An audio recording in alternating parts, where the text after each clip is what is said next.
शाबाश बेला, खींचो और जोर से, जोर लगा के और जोर। तुम जीत सकती हो बेला, शाबाश। जोर से और जोर से, जोर से, एकदम जोर से। बेला तू जीत सकती है, बेला तू जीत सकती है।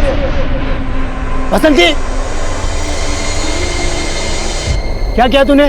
हाँ, बेला से हार नहीं आई तो रसा छोड़ दिया? मैंने बेला के हारने के डर से रसा नहीं छोड़ा, इसलिए छोड़ा क्योंकि आप सिर्फ बेला को ही प्रोत्साहित कर रहे हो। मैं आपकी बेटी नहीं हूँ क्या? देखो बेटा, बेला से ज्यादा ताकत तुम में है ना। हाँ, फिर देखा, फिर भी बेला है ना तुमसे कैसे टक्कर ले रही थी। खेल हो या जिंदगी, हार जीत मायने नहीं रखती है। मायने रखती है कि हम अपनी लड़ाई हिम्मत से लड़ें।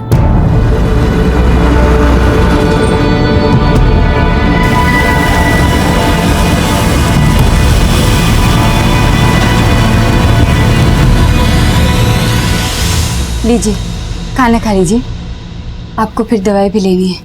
मुझे भूख नहीं है। पापा, मैं जानती हूँ कि बसंती दीदी की शादी का कर्ज आप नहीं चुका पा रहे, लेकिन आप बिल्कुल चिंता मत कीजिए, सब कुछ ठीक हो जाएगा। लीजिए, थोड़ा सा खाना खा लीजिए। अरे तेरे रहते हुए मुझे किस बात की चिंता है? बैठो। तू भी खाना खा। हाँ। बल्लू! बल्लू! बल्लू! बल्लू! बल्लू! बल्लू! बल्लू! पापा, पापा, बल्लू! बल्लू!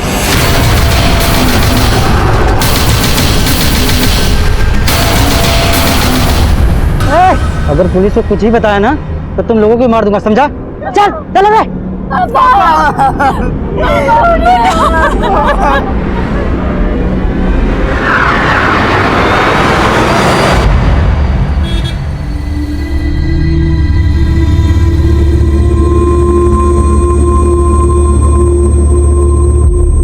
बेला दीदी, यहाँ पर आप लोगों की जान को भी खतरा है। यहाँ रहोगे तो वो लोग चैन से जीने नहीं देंगे आपको। पर जीजा जी, हम ऐसे डर के नहीं जाएंगे। हमें पापा को इंसाफ दिलाना है, और वैसे भी इस घर में उनकी बहुत सारी यादें हैं। हम ये घर छोड़कर नहीं जा सकते।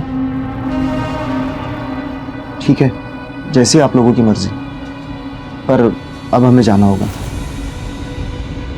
बसंती, चलने की तैयारी करो। मैं अभी नहीं जाना चाहती हूँ, माँ को मेरी जरूरत है। हाँ, लेकिन तुम्हें देखभाल की जरूरत है, और ऐसे माहौल में मैं तुम्हें यहाँ नहीं छोड़ सकता। जीजा जी, आप दीदी को तो साथ लेके जा रहे हैं, लाली को मेरे पास रहने दीजिए ना। ठीक है, चलो।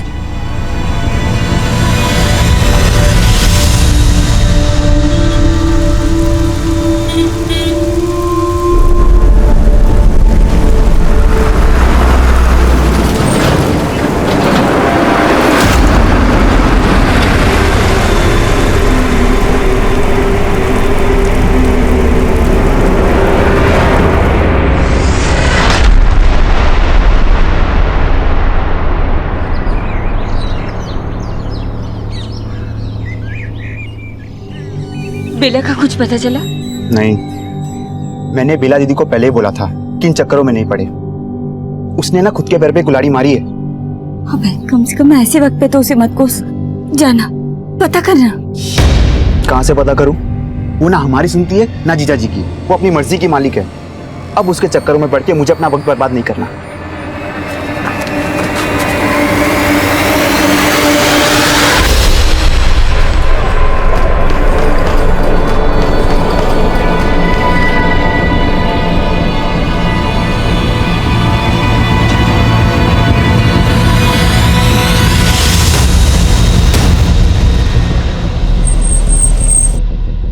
जैन सर। सर, इन्होंने सुबह 5 बजे इस लड़की को यहाँ पे देखा था, और सर इसके मुंह और दोनों पैर बंधे हुए थे सर।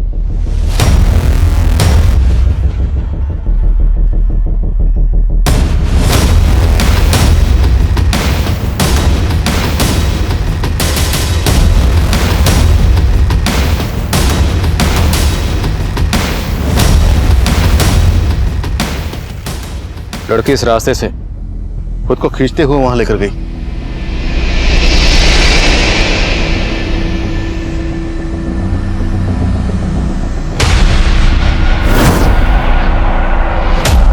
इस जगह को देख के लग रहा है यहाँ पे ज्यादातर लोग पीने वाले या फिर जुआ खेलने वाले आते होंगे। और वो लड़की यहाँ क्या करने आई होगी?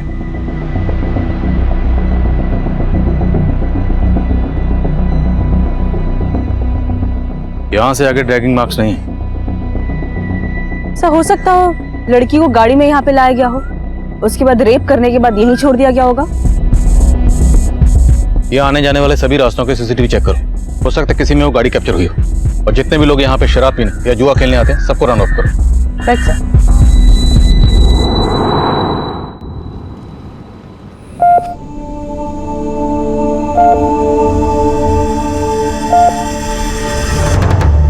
सर, लड़की की कंडीशन बहुत ही ज्यादा क्रिटिकल है। उसके साथ गैंग रेप हुआ है। सर, सिर्फ गैंग रेप ही नहीं बल्कि बहुत ब्रूटली उसको टॉर्चर भी किया गया है। उसकी बॉडी पर जगह जगह उसको ब्लेड से काटा गया है और उसी घाव पर लाल मिर्च का पाउडर डालकर उसको तड़पाया गया है। उसकी बॉडी को सिगरेट बट से जगह जगह जलाया गया है, यहाँ तक कि प्राइवेट पार्ट को भी। सर, ऐसी जख्मी हालत में बार बार उसके साथ बलात्कार हुआ है। उसकी बॉडी पर सिरिंज के मार्क्स मिले हैं और उस सिरिंज के थ्रू उसकी बॉडी में ड्रग्स इंजेक्ट किए गए हैं। सर, ये सब सुनकर तो लग रहा है कि क्रिमिनल्स की लड़की के साथ कोई गहरी दुश्मनी रही होगी और इसी वजह से उसे इतना ब्रूटली टॉर्चर किया गया। लेकिन फिर भी लड़की की हिम्मत तो देखो। इस लड़की के साथ इतना कुछ हुआ, इसके बावजूद वो लड़की खुद को तकरीबन 40 मिनट तक ड्रैग करके हाईवे तक पहुंची। Sir, 40 metres, that means sir लड़की बहुत स्ट्रांग और ब्रेव रही है। और सर, उसकी विल पावर इतनी ज़्यादा स्ट्रांग है कि वहाँ से यहाँ तक आने के बाद भी उसने दम नहीं तोड़ा। अभी लड़की की हालत कैसी है? सॉरी टू से सर, मगर वो बच जाए तो ये बहुत बड़ा मिरेकल होगा। फिलहाल तो वो कोमा में है sir. Let's hope for the best. Please. Thank you.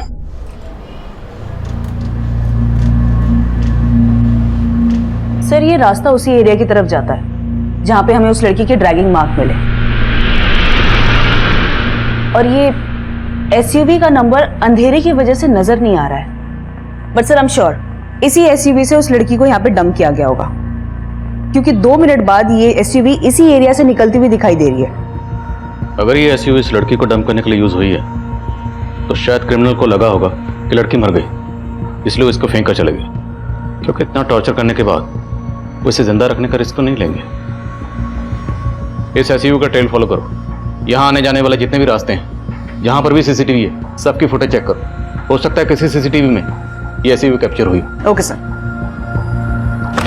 मैं कम सर। कमें? सर, गुड़गांव थाने में एक की नाम की औरत की कंप्लेंट फाइल हुई है। सर, इसका फोटो उस लड़की से मैच करता है जो हमें मिली थी। सर, बेला पे चोरी का इल्जाम किसी और ने नहीं बल्कि इसके पति गोकुल ने लगाया। जो औरत हमें जख्मी हालत में मिली थी उसकी शिनाख्त हो गई थी। उस औरत का नाम बेला था। बेला एक बहुत ही घिनौने जुर्म का शिकार हुई थी, लेकिन हम अपनी तफ्तीश में मुस्तैदी से जुटे हुए थे। उस एरिया के जितने भी शराबी, जुआरी, चोर उचक्के और हिस्ट्री शीटर्स थे, हमने सबको राउंड अप करना शुरू किया। ये केस इतना सेंसिटिव था कि इस केस की शुरुआत से ही मीडिया ने हम पर अपना दबाव बनाना शुरू कर दिया था।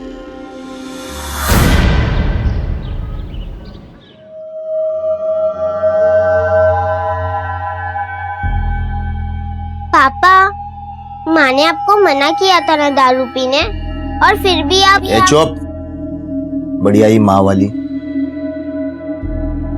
तूने उसको मदद की ना जेवर और पैसे चुराने में।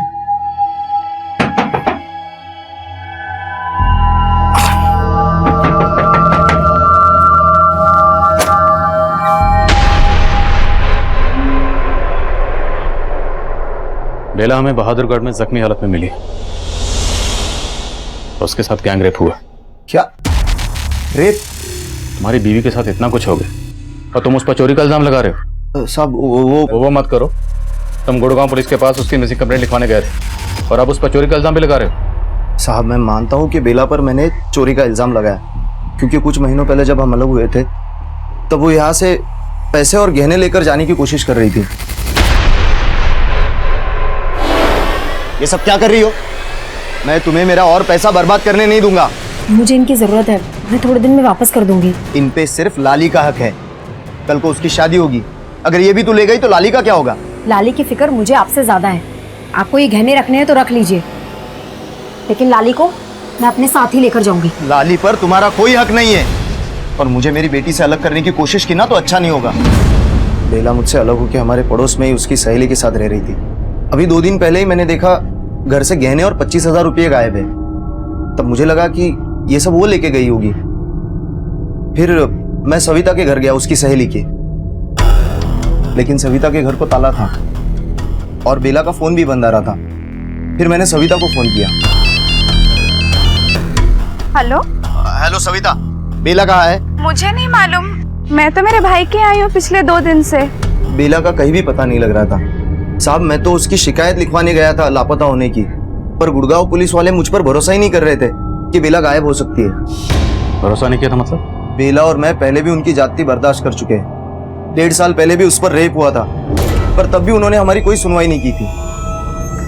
बेला का रेप हुआ था? हाँ साहब, और किसी और ने नहीं किया था, कांस्टेबल ललित शर्मा ने किया था।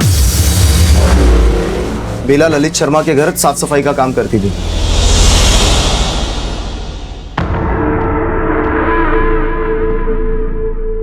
बेला माँ कहाँ है? जी वो बाहर गई हैं।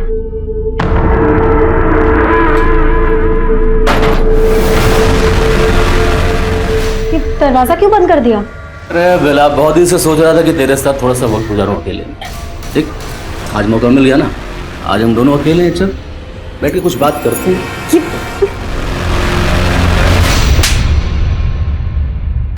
तेरी तूने मेरे ऊपर हाथ उठाया?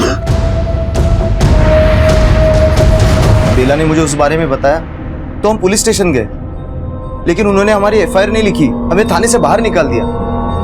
हम हिम्मत करके एसीपी साहब को मिले, उन्होंने हमारी एफआईआर तो लिखी, पर हम गरीबों को कहाँ इंसाफ मिलता है साहब।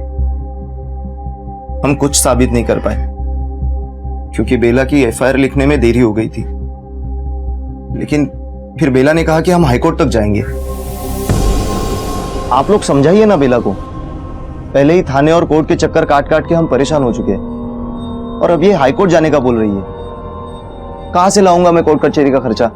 मैं कैसे भी इंतजाम कर लूंगी, लेकिन जब तक उस ललित को अंदर नहीं करवा देती मैं चैन से नहीं बैठने वाली।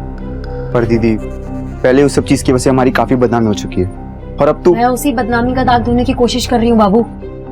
अगर मैंने अपनी आवाज नहीं उठाई ना तो सब लोग यही सोचेंगे कि मैंने ललित पे झूठा इल्जाम लगाया था। लेकिन दीदी, बस बाबू, मैं अपनी लड़ाई जरूर लड़ूंगी, फिर चाहे आप लोग मेरा साथ दो या ना दो। उन्हीं बातों से नाराज होकर वो मुझसे अलग हो गई, लेकिन ये बात एकदम सच है साहब। 1.5 साल पहले भी उसका रेप हुआ था, और अब बेला की हालत कुछ ठीक नहीं है गोकुल। साहब जरूर इस बार भी उस ललित शर्मा ने उसके साथ ये सब किया होगा, क्योंकि वो उसको अंदर करवाना चाहती थी।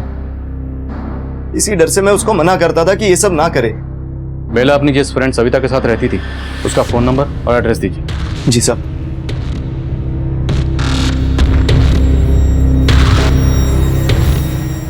पापा, मुझे भी माँ से मिलना है।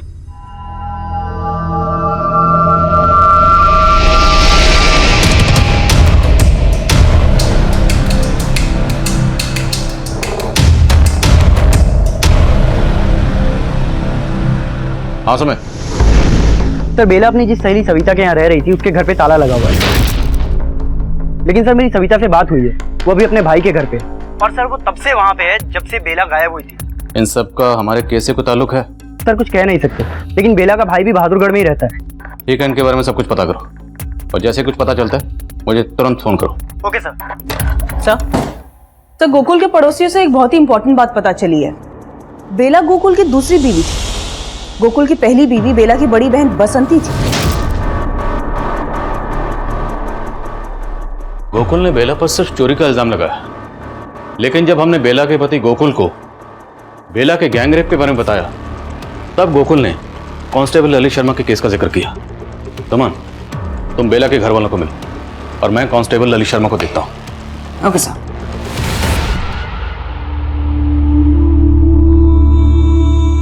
पापा, ये सब क्या लगाया है माँ को? माँ बोलेगी कैसे?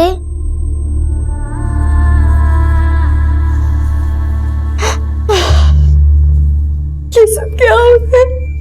मैंने कितना समझाया था बेला को, लेकिन मेरी एक नहीं सुनी। उस ललित शर्मा ने उसके साथ फिर से।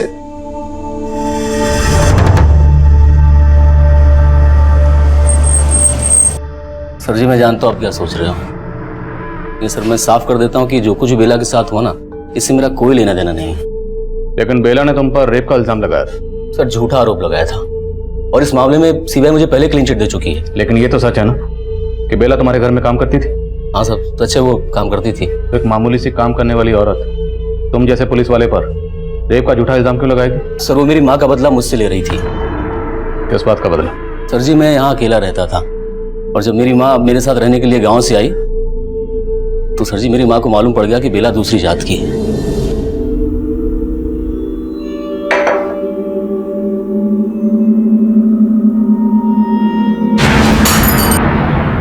माँ ललित तू पागल है जो इस जात वाली को अपने घर काम पर रखा है? इसके हाथ का खा के क्यों अपना धर्म भ्रष्ट कर रहा है? माँ कैसी बात कर रही है? देख मैं ये सब नहीं मानता हूँ। तू चुप कर, इसको अभी काम से निकाल। पूरा घर अशुद्ध करके रख दिया है। सर जी मैं मानता हूँ कि मेरी माँ थोड़ी पुराने ख्यालात की है, लेकिन बेला ने भी इस बात को दिल पे ले लिया और मुझ पे रेप का झूठा इल्जाम लगा दिया और इसी वजह से मैं 1 साल तक सस्पेंड रहा। बेला का पहले रेप किया गया, फिर पूरी तरह से टॉर्चर किया गया।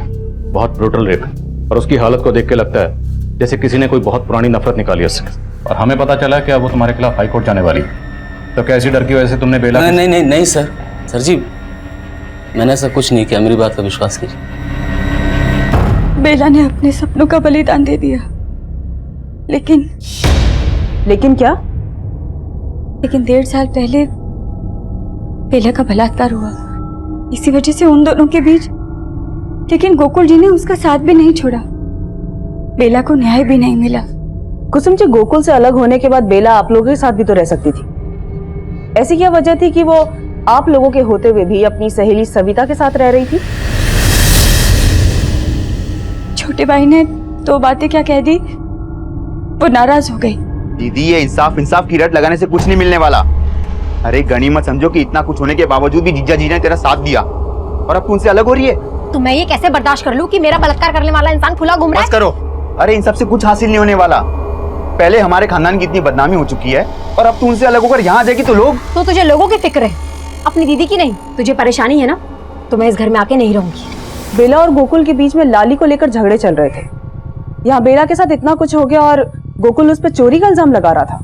ये बात जानकर तो मुझे भी बहुत बड़ी हैरान। जब गोकुल जी से फोन पर बात हुई तब पता चला कि उनको तो यही लगता है कि बेला हमारे साथ रहती है। माँ जी बेला ने ये अच्छा नहीं किया, वो मेरे घर से पैसे और गहने चुरा कर ले गई है। गोकुल जी आपको बहुत बड़ी गलतफहमी हुई है, बेला ऐसे कर ही नहीं सकती। अरे उसके सर पे भूत सवार है ना इंसाफ का, और उस चक्कर में वो मेरी सारी कमाई कोर्ट कचहरी में बर्बाद करना चाहती है। लेकिन मुझे मेरा पैसा वापस चाहिए। तभी मुझे पता चला कि बेला गायब है। मैंने बाबू से कहा कि वो जाकर उसे ढूंढे, लेकिन मुझे नहीं पता था कि उसके साथ इतना बुरा हो गया होगा।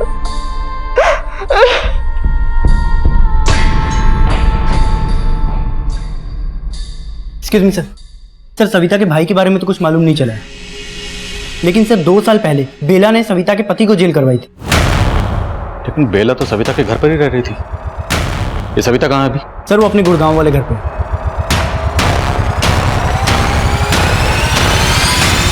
साहब मेरा पति जगदीश रोज दारू पी के मुझे पीटता था।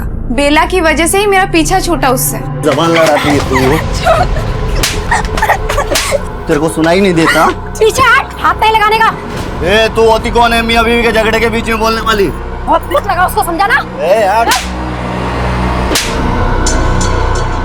साहब फिर बेला ने पुलिस को बुलाया और जगदीश को पुलिस वाले लेकर चले गए। लेकिन हमारी बस्ती में मेरे जैसी बहुत सारी औरतें हैं जिसके पति रोज रात को दारू पी के मारते हैं, और बेला ने हम सबको एकजुट किया। हमें अपने आत्मसम्मान की रक्षा खुद करनी है। हम माँ बाप का घर छोड़ के पति के घर इसलिए नहीं आते कि उनकी मार सहे, और इन सबकी जड़ है ये शराब। सबसे पहले हमें ये शराब बंद करानी होगी ताकि हमारी बस्ती का कोई भी मर्द शराब ना पी सके।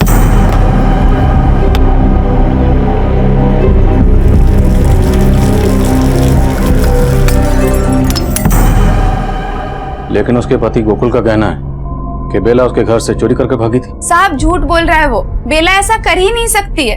जब बेला मेरे साथ रहती थी तो उसका पति यहाँ पे भी उसे परेशान करने आ जाया करता था।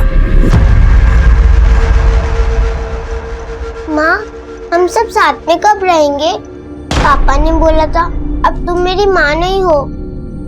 बेटा तू बिल्कुल चिंता मत कर, मैं बहुत जल्दी ना तुम्हें अपने पास ले आऊंगी। सपने देखना बंद कर दे तू। और तुमसे कहा था ना यहाँ मत आया करो। और तू मेरी बेटी को भड़काना बंद कर दे। चल बेटा। साहब, माना लाली बेला की सगी बेटी नहीं है, लेकिन लाली को बेला से ज्यादा कोई प्यार नहीं कर सकता साहब। हमें बेला बहादुरगढ़ में मिली, पर हमें पता चला कि बहादुरगढ़ में ही आपका भाई रहता है। तो क्या उस रात बेला बहादुरगढ़ में आपसे मिलने आई थी? नहीं साहब, मैंने बेला को आखिरी बार यहीं गुड़गांव में देखा था। सविता, हाँ मैं निकलती हूँ, मुझे आने में देर हो जाएगी। अच्छा सुनना, चाबी लेते हुए जा, मेरे भाई की तबीयत ठीक नहीं, मुझे उसके घर जाना पड़ेगा। ठीक है, चल मैं निकलती हूँ। हाँ। बेला बहादुरगढ़ में किससे मिलने गई होगी, आपको कुछ अंदाजा है? नहीं साहब, मुझे इस बात का कोई अंदाजा नहीं है।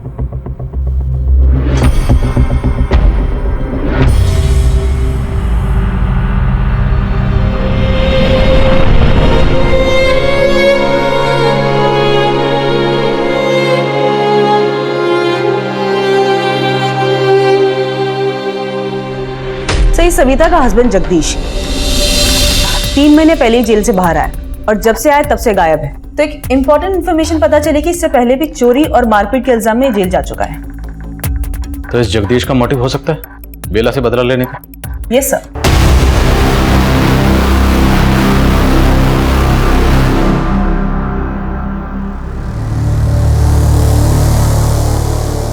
इस जगदीश के लिए लुकआउट नोटिस जारी करो।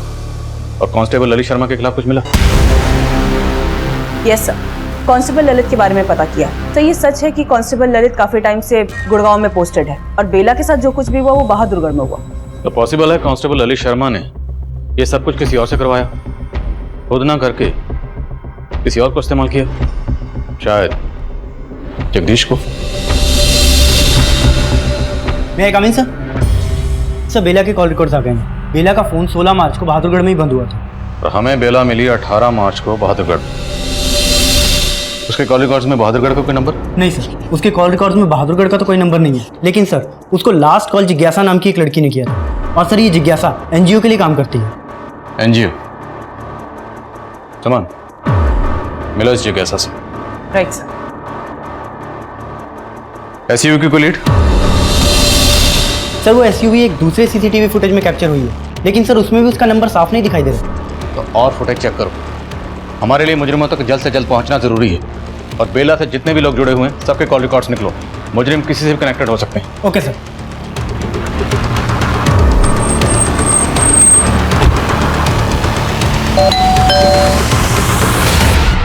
जिज्ञासा जी मैडम, मैं बेला से 3 महीने पहले मिली थी। मुझे पता चला था कि उसने कांस्टेबल ललित के खिलाफ रेप केस फाइल किया था और मैं उसकी मदद करना चाहती थी। देखो बेला, मैं जानती हूँ तुम ललित के खिलाफ आरोप साबित नहीं कर पाई। तुम चाहो तो हाई कोर्ट में उसके खिलाफ केस कर सकती हो। उसमें तो बहुत पैसे खर्च हो जाएंगे, इतने पैसे तो नहीं है मेरे पास। उसकी चिंता तुम मत करो, तुम्हारे केस के खर्चे के लिए मैं अपने एनजीओ में बात कर रही हूँ। तो तुम्हारी एनजीओ ऐसे केस में इंटरेस्ट क्यों ले रही थी जिसमें क्राइम ब्रांच ने भी कांस्टेबल ललित को क्लीन चिट दे दी थी? मैडम, मुझे बेला पर पूरा भरोसा था। इनफैक्ट जब मैं उसकी मदद कर रही थी तो मुझे थ्रेट मिल रहे थे। ओ मैडम, उस बेला की मदद की ना तो तेरी मदद करने वाला कोई नहीं बचेगा। कौन था वो? मैडम, वो हेलमेट में था, लेकिन मैं दावे के साथ कह सकती हूँ ये ललित का भेजा हुआ ही आदमी था। मैडम, ललित ही नहीं, बेला को परेशान करने वाले और लड़के भी हैं। कौन थे वो लड़के? अरे रेप क्वीन, चलती है क्या 500 में 2 घंटा?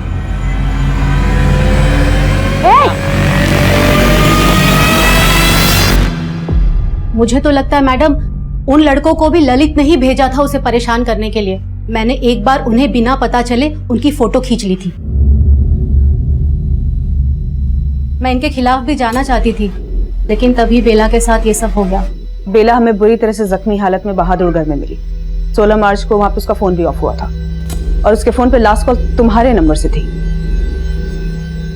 बेला, एक गुड न्यूज है, तुम्हारे केस के लिए एक अच्छा लॉयर मिल गया है, हमें तुरंत चल के उसे मिलना चाहिए। ठीक है मैडम। लेकिन मैडम तब उसने मुझे बताया ही नहीं कि वो बहादुरगढ़ में थी। मैं तो अगले हफ्ते उसे लॉयर से मिलाने जाने वाली थी। लेकिन मैडम अब भी मैं उसकी लड़ाई लड़ूंगी, उसे इंसाफ जरूर मिलना चाहिए। नहीं साहब, हमने कुछ नहीं किया साहब, हमने कुछ नहीं किया। तुम लोगों ने क्या किया है ना, वो बेला की हालत बता रही है। रेप करने के लिए बोल रहे थे ना उसको? नहीं साहब, नहीं साहब, नहीं साहब, हमने ऐसा कुछ नहीं किया साहब। वो तो हमें लगा उसने झूठा रेप केस पैसों के लिए फाइल करा था, इसलिए बस पैसा दिखा के उससे पूछ लिया था, लेकिन हमने उसके साथ कुछ नहीं किया साहब। सर यकीन कीजिए साहब। इन लड़कों के बारे में पता करो, इनका जगदीश या ललित से कोई कनेक्शन है या नहीं। Okay sir. तो जगदीश की कोई लीड? नहीं सर, उसका फोटो हर जगह सर्कुलेट किया है और अपने खबरियों को भी उसे ढूंढने पे लगा है, लेकिन सर उसका कोई अपडेट नहीं मिल रहा है। पता करवाओ। Okay sir. हाँ सुमा। सर क्राइम सीन पे जो एसीवी देखी गई थी उसका एक ट्रेल मिला है। एक पेट्रोल पंप के सीसीटीवी कैमरा में उस रात को वो एसीवी कैप्चर हुई। उसका नंबर भी विजिबल है, किसी महेश के नाम पर है। मैं उसी एड्रेस पे जा रही हूँ। गुड, जाओ और मुझे अपडेट करो। Okay sir.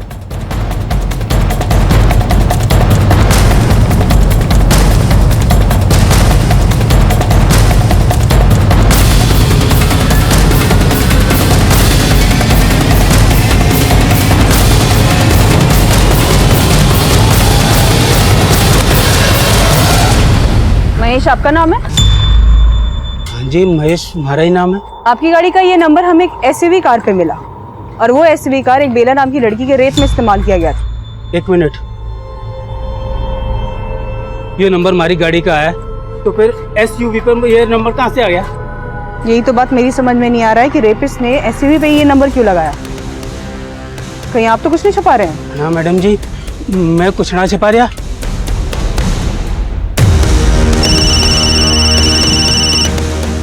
Yes sir. इस महेश का बेला या उससे जुड़े लोगों से कोई कनेक्शन? सर अभी तक ऐसा कुछ मिला तो नहीं है, लेकिन फिर भी मैं चेक करती हूँ। और ये भी चेक करो, इस महेश की किसी से कोई दुश्मनी तो नहीं, जिसे फंसाने की कोशिश कर रहा हो? ओके सर, मैं देखती हूँ।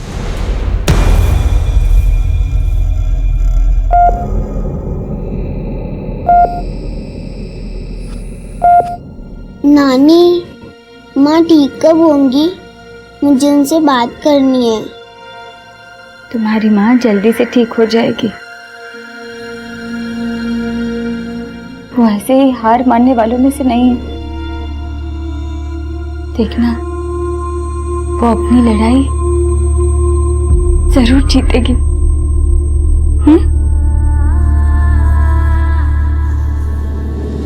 सर उस महेश के बैकग्राउंड में ऐसा कुछ भी नहीं मिला जो क्रिमिनल की लीड दे, और ऐसा भी कोई क्लू नहीं मिल रहा है जिससे ये पता चले कि बेला उस रात को बहादुरगढ़ में क्यों गई थी। ये सविता भी तो उस रात बहादुरगढ़ में थी अपने भाई के घर पर, और सविता के पति जगदीश का बेला से इशू भी था। बट सविता ने खुद ही बोला कि बेला ने ही जगदीश से उसका पीछा छुड़वाने में मदद की, और ऐसी कोई वजह नहीं मिल रही जिससे वो झूठ बोले। और जिज्ञासा का कहना है कि जब बेला बहादुरगढ़ में थी तो उससे उसकी फोन पे बात हुई। यस सर, और जिज्ञासा की बातों से ये लग रहा है कि जब लास्ट टाइम उसकी बेला से बात हुई थी तब वो एकदम सही सलामत थी। तो बेला उस रात बहादुरगढ़ में क्यों गई होगी, कहाँ गई होगी? सर एक और बात है जो खटक रही है। बेला के पति गोकुल ने ये बोला था कि बेला घर से पैसे और गहने चुरा कर भागी थी, और अभी तक हमने बेला के बारे में जो कुछ भी जाना है उसे लगता तो नहीं है कि वो ऐसा कुछ करेगी। तो तुम कहना चाहती हो कि बेला के पति गोकुल झूठ बोल रहे? चोरी का इल्जाम तो ठीक है, लेकिन खुद की पत्नी को इतना टॉर्चर, इतनी बुरी हालत? सब बेला और गोकुल की बंद तो नहीं रही थी, और ऊपर से लाली को भी लेकर उन दोनों के बीच में झगड़ा चल रहा था। तो ऐसा हो सकता है कि ऐसी कोई वजह हो जो अभी तक हमारे सामने नहीं आई है। तो इन दोनों की बेटी लाली से मिलते हैं, शायद नफरत की वजह सामने है। लाली बेटा, आपने अपनी माँ को आखिरी बार कब देखा था? डरो मत, बोलो। काफी दिन पहले। काफी दिन पहले मतलब क्या उस दिन 16 मार्च थी? कुछ याद है आपको? अच्छा, जब आपने अपनी माँ को आखिरी बार देखा था, क्या उस दिन आपकी माँ का और पापा का आपस में झगड़ा हुआ था? वो दोनों का हमेशा झगड़ा होता था। किस बात को लेकर झगड़ा होता था? इतनी छोटी बच्ची के सामने शराब पीते हुए आपको शर्म नहीं आती? लाली को मैं एक पल भी यहाँ रुकने नहीं दूंगी। चल लाली यहाँ से। फिर पापा ने माँ को बहुत मारा और घर से बाहर लेके गए। साहब वो सब तो पुरानी बातें हैं। तेरे जख्म भी काफी पुराने लगते हैं। अब तो बोलेगा कि तुझे नए जख्म दे। बोल, बेला के साथ क्या किया तूने? नहीं नहीं साहब, मैंने कुछ नहीं किया उसके साथ। और उस दिन तो मैं नशे में था। हाँ, माना कि मैंने उसका साथ छोड़ दिया, पर उसकी लड़ाई लड़ने में सबसे पहले मैं उसके साथ खड़ा था। और उसके साथ ऐसा करने का मैं सपने में भी नहीं सोच सकता साहब। बेला किसी अपने की नफरत का शिकार हुई थी या किसी गैर की, यह तय कर पाना आसान नहीं था। हालांकि कांस्टेबल ललित शर्मा इस केस का स्ट्रॉन्ग सस्पेक्ट था, लेकिन उसके खिलाफ हमें कुछ नहीं मिला। तभी हमने खबरियों की मदद से सविता के पति जगदीश को हिरासत में लिया।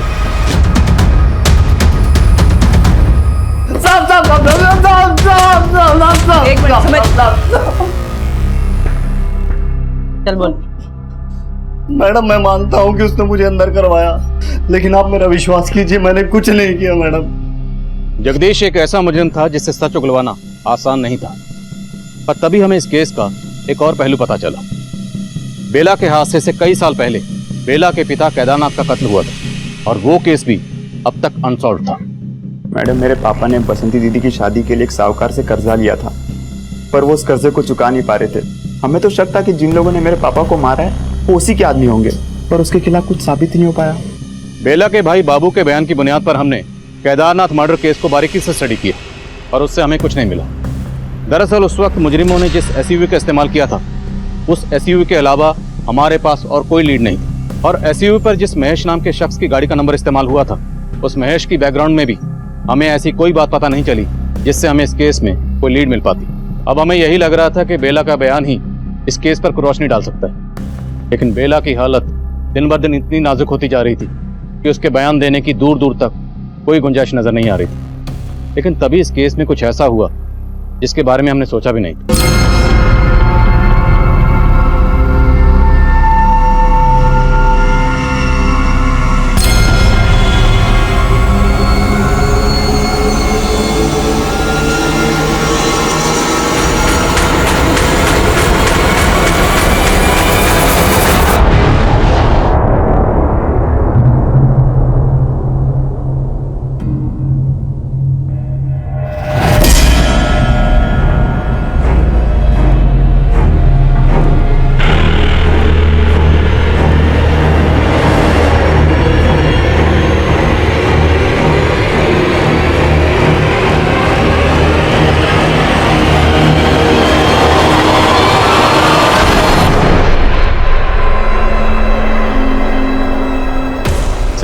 यहाँ बेला की जान जा सकती थी और तुम्हें चाय पीने की पड़ी थी।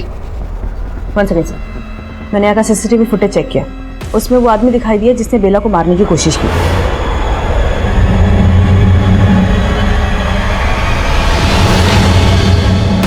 सर, ये लड़का, इसने वार्ड बॉय के कपड़े जरूर पहने हैं, लेकिन ये हमारे यहाँ काम नहीं करता। पॉज करो।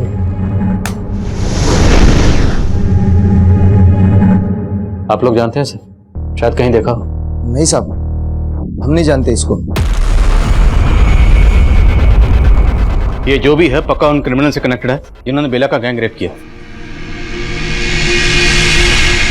वो लोग नहीं चाहते कि बेला रिकवर करे और उनके खिलाफ बयान दे, इसलिए बेला को मारने की कोशिश की गई। सर, वो आदमी हॉस्पिटल के बाहर के सीसीटीवी फुटेज में भी दिखा है। उस फुटेज में भी वो हॉस्पिटल की तरफ पैदल ही आता हुआ दिखाई दे रहा है। पक्का वो यहाँ किसी व्हीकल पर आया होगा। हॉस्पिटल के आसपास पता करो और ध्यान रहे, मीडिया को इस बात की भनक बिल्कुल नहीं लगनी चाहिए कि बेला पर अटैक हुआ और वो बच गई। इससे क्रिमिनल अलर्ट हो जाएंगे। उन्हें वही लगने दो, वो जो करना चाहते थे उन्होंने कर ली। और ये भी चेक करो कि इस आदमी का कोई क्रिमिनल रिकॉर्ड है या नहीं। Okay sir. पराग भैया, काम हो गया? एकदम हो गया। बेला की बला दूर, रात का बुलेटिन देख लेना। पार्टी तो फिर बनती है, हैं? रेप करेंगे हम और सजा भुगतेगा वो ललित। बुला ले रहे अपनी सबिया को, आज फिर से अपनी रात रंगीन मनाएंगे और फिर गायब हो जाएंगे। ठीक है भैया। हाँ समझ। सर, एक ऑटो वाले ने उस आदमी को आइडेंटिफाई किया है। सर, इस ऑटो वाले ने बताया कि इसने उसे हॉस्पिटल से उठाया था और बहादुरगढ़ रोहतक रोड पे छोड़ा था। तुरंत वहां जाओ, वो आदमी वहीं कहीं हो सकता है। Okay sir. सर, मैं जिज्ञासा से मिली,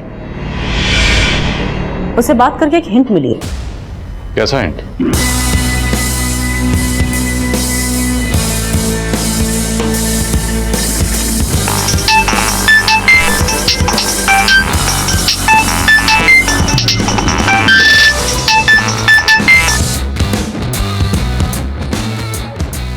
हेलो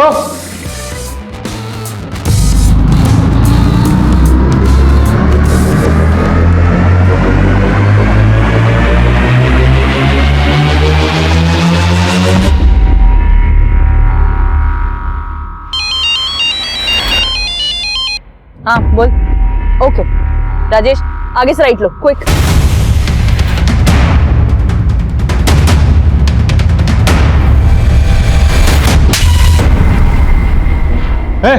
चल। तू तो कहता वो लड़की मर गई है, क्या जिंदा है वो? हा? तो फिर अब क्या करेंगे? अब क्या करेंगे? अब विश्वा को हमारे लिए कुर्बानी देनी पड़ेगी। क्यों? मरेगा ना हमारे लिए, मरेगा ना?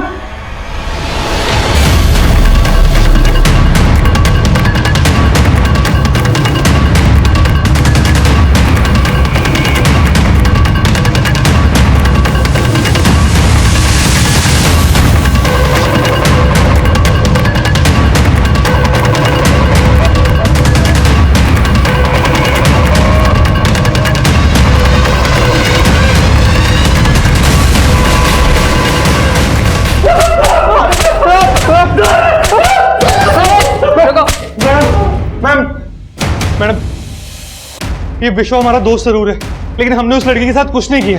ये इसी ने किया होगा। क्या बोल रहे हैं? तुम्हें पता चल गया कि तुम लोग सिर्फ 3 नहीं थे, तुम लोग साथ एक चौथी भी थी। सर मैं जिज्ञासा से मिली, उससे बात करके एक हिंट मिली। कैसा हिंट? जिज्ञासा ने पहले ये बोला था कि जिस आदमी ने उसे लाइफ थ्रेट दिया था वो हेलमेट में था। ओ मैडम, उस बेला की मदद की ना तो तेरी मदद करने वाला कोई नहीं बचेगा। इसीलिए उसका चेहरा नहीं देख पाई और इस वजह से उसने स्केच बनवाने से भी मना कर दिया। और सर जब अभी मैंने जिज्ञासा को उस आदमी की फोटो दिखाई जो हमें हॉस्पिटल के सीसीटीवी में मिला, जिज्ञासा तुमने मुझे एक बार बताया था कि किसने तुम्हें लाइफ थ्रेट दिया था, तो क्या वो आदमी यही है, ये वाला? शायद हाँ मैडम, ये वही आदमी है। तो पहले तो सर वो उसको देख के चौंक गई और फिर बाद में उसने एकदम कंफर्मेशन के साथ कहा कि हाँ ये वही आदमी है जिसने मुझे धमकी दी थी। तेरे ऊपर शक होते ही हमने तेरा फोन सर्विलेंस पे डाल दिया था, और जैसे ही तूने पराग को फोन किया तो पकड़ी गई। हेलो, बेला बच गई बेवकूफ, लेकिन अब अगर विश्वा बच गया तो हम दोनों मरेंगे। तू तो बोली थी कि तू बेला की मदद कर रही थी, तूने ही बेला के साथ ये सब किया? हाँ, मैंने ही बेला के साथ ये सब करवाया, और मैं कोई उसकी मदद करने के लिए उससे नहीं मिली थी। मैं तो उसकी मजबूरी से अपना फायदा उठाना चाहती थी। देखो बेला, मैं जानती हूँ ललित पर तुम आरोप साबित नहीं कर पाई। तुम चाहो तो हाई कोर्ट में उसके खिलाफ केस कर सकती हो। लेकिन मैडम, हाई कोर्ट, उसमें तो बहुत पैसे खर्च हो जाएंगे। इतने पैसे तो नहीं है मेरे पास। तुम्हारे केस के खर्चे के लिए मैं अपने एनजीओ में बात कर रही हूँ। वो इस केस का 70% खर्चा उठा लेंगे, लेकिन बाकी पैसों का इंतजाम तुम्हें खुद करना होगा। वो मुझे 65,000 पहले ही दे चुकी थी, लेकिन मैंने उसके लिए कुछ नहीं किया, बल्कि मैं उससे और पैसे मांग रही थी, और वो मुझे पैसे देने के लिए तैयार भी हो गई थी, लेकर आ रही थी पैसे। लेकिन तभी अचानक उसके तेवर बदल गए। मैडम, आप पहले ही मुझसे 65,000 रुपये ले चुकी हैं, अभी आप 40,000 रुपये और मांग रही हैं। लेकिन आपने अभी तक मुझे उस वकील से नहीं मिलवाया जो मेरा केस लड़ने वाला है। अरे मिलवा दूंगी, थोड़ा सब्र कर। नहीं, मुझे अब और सब्र नहीं करना। आप मेरे 65,000 रुपये वापस कर दीजिए। अच्छा, नहीं दूंगी तेरे पैसे। क्या करेगी? मैं तो जानती थी तू मदद करने के बहाने ना सबसे पैसे लूटती है। हाँ, मैं यही करती हूँ। जो भी तूने अभी कुछ कबूला है ना, वो सब इस वीडियो में रिकॉर्ड कर लिया मैंने उसे यही लगने दिया कि मैं उससे डर गई हूँ, और पैसे देने के लिए अगले दिन बहादुरगढ़ बुला लिया। पराग का फार्म हाउस है वहाँ। पराग हमारे एनजीओ के ट्रस्टी का बेटा है, और उसकी सारी अय्याशियों के बारे में मुझे सब कुछ पता है, इसलिए वो मेरे लिए कुछ भी करने के लिए तैयार था। सामने सनसनवाल फार्म हाउस है, तुम वहीं आ जाओ, तुम्हारे पैसे मिल जाएंगे। ठीक है, मैं आती हूँ।